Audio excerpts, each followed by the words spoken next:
ആമ്പല്ലൂരിലെ service റോഡിൽ കഴിഞ്ഞ ദിവസം അടച്ച ഗർത്തം വീണ്ടും രൂപപ്പെട്ടു. ദേശീയപാതയിൽ വൻ ഗതാഗതക്കുരുക്ക്. തിങ്കളാഴ്ച പെയ്ത കനത്ത മഴയെ തുടർന്നാണ് റോഡിൽ കുഴികൾ രൂപപ്പെട്ടത്.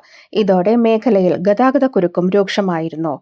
തുടർന്ന് അധികൃതർ ക്വാറി വേസ്റ്റ് ഉപയോഗിച്ച് കുഴി നികത്തിയെങ്കിലും മഴ തുടരുകയും വാഹനങ്ങൾ കടന്നുപോവുകയും ചെയ്തതോടെ ഗർത്തം വീണ്ടും പഴയ നിലയിലായി. ഗർത്തങ്ങൾ രൂപപ്പെട്ടതോടെ വാഹനങ്ങളുടെ യാത്ര മന്ദഗതിയിലായി. അരമണിക്കൂറോളം എടുത്താണ് പുതുക്കാട് നിന്നും ആമ്പല്ലൂർ അടിപ്പാത കടന്ന് വാഹനങ്ങൾ കടന്നുപോകുന്നത്. അടിപ്പാത നിർമ്മാണം നടക്കുന്ന ആമ്പല്ലൂർ മുതൽ പുതുക്കാട് സെന്റർ വരെ വാഹനങ്ങളുടെ നീണ്ട നിരയായിരുന്നു.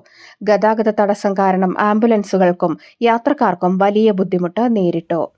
വ്യാഴാഴ്ച രാവിലെയും ക്വാറി വേസ്റ്റ് ഇട്ട് കുഴിയടച്ചിട്ടുണ്ട്. താൽക്കാലിക അറ്റകുറ്റപ്പണികൾക്ക് പകരം ടാറിംഗ് ചെയ്ത ശാശ്വത പരിഹാരം നടപ്പാക്കി സർവീസ് റോഡിൽ ഗർത്തങ്ങൾ ആവർത്തിക്കാതിരിക്കാൻ നടപടി സ്വീകരിക്കണമെന്നാണ് യാത്രക്കാരുടെ ആവശ്യം.